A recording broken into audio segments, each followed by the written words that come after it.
Hello সবাইকে, আসসালামু আলাইকুম। চলে আসলাম আরেকটি ভিডিও শেয়ার করার জন্য আপনাদের সাথে। আজকে দেখাবো অখাদ্য একটা রেসিপি। এখানে আমি পেঁয়াজও ভেজে নিতেছি, আর এখানে হচ্ছে আমি আলু ভর্তা তেলে ভেজে নিছিলাম। আর এখানে আমি আটার ডু করে নিয়েছিলাম, 5টা লেচি কেটে নিয়েছি। আটার ডুগুলোকে আমি আগে থেকে গুল গুল করে রাখছিলাম। এখন আমি এটাকে একটু বড় করে নিতেছি, মানে একটা বাটির মতন করে নিতেছি। এটার ভিতরে আমি আলুর পুর ভরে দেব। আর আজকে কেন জানি আলুর ভর্তাটা একটু আঠালো হয়েছে, আমি জানি না।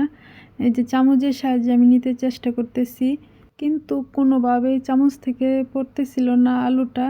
এত বিরক্ত লাগতেছিল, শুধু প্যারা খাইতেছিলাম। পরে অবশেষে হাত দিয়েই করতেছি। এই প্রথমটার ভিতরে আলু দিয়ে তারপর আবার এটাকে গুল করতে এত প্যারা খাচ্ছিলাম, কোনোভাবেই হচ্ছিল না। কিন্তু পরেরগুলো একদম ইজিলি হয়ে গেছিলো, একটু প্যারা খাই নাই। আপনারা দেখলে বুঝতে পারবেন, এখন দেখলে বুঝতে পারবেন যে এইগুলো একদম ইজিলিভাবে আমি করে ফেলতে পারছি। প্রথমটাই শুধু প্যারা খাচ্ছিলাম। আর আজকের আলু ভর্তাটা কেন জানি নরম হয়ে গেছে, আমি জানি না। কখনই আমার আলু ভর্তা এরকম হয় না। এই দেখেন, আপনাদের সাথে কথা বলতে বলতে আমি নামটা বলতেই ভুলে গেছি। এই খাবারের নাম হচ্ছে আলু পুরি। আমি বাংলাদেশে থাকাকালীন বিকেলের নাস্তা হিসাবে এই খাবারগুলো অনেক বানিয়েছি। বিদেশে আসার পর এই প্রথম বানাইতেছি, জানি না কেমন হয়, তাই একটু নার্ভাসও ছিলাম। আর কথা বলতে বলতে দেখেন আমার সবগুলো আলুর পুর বড়া হয়ে গেছে। এখন আমি এক এক করে বেলে নিব। আমি প্রথমে এটার উপর একটু আটা দিয়ে দিছি, যেন পিঁড়িতে লেগে না যায়, বেলুনও যেন লেগে না যায়, সুন্দরভাবে যেন বেলা হয়।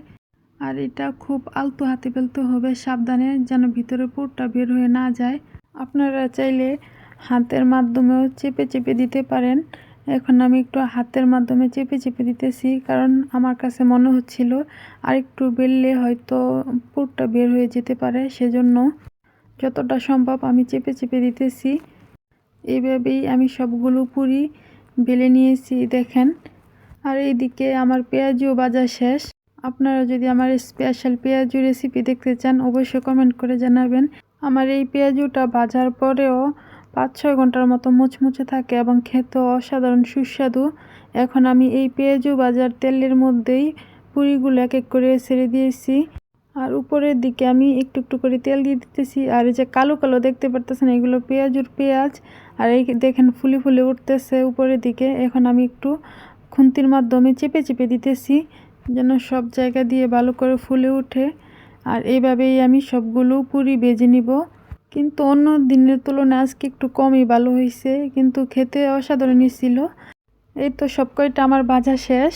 এখন আমি আপনাদেরকে একটা জিনিস দেখাতে চাই।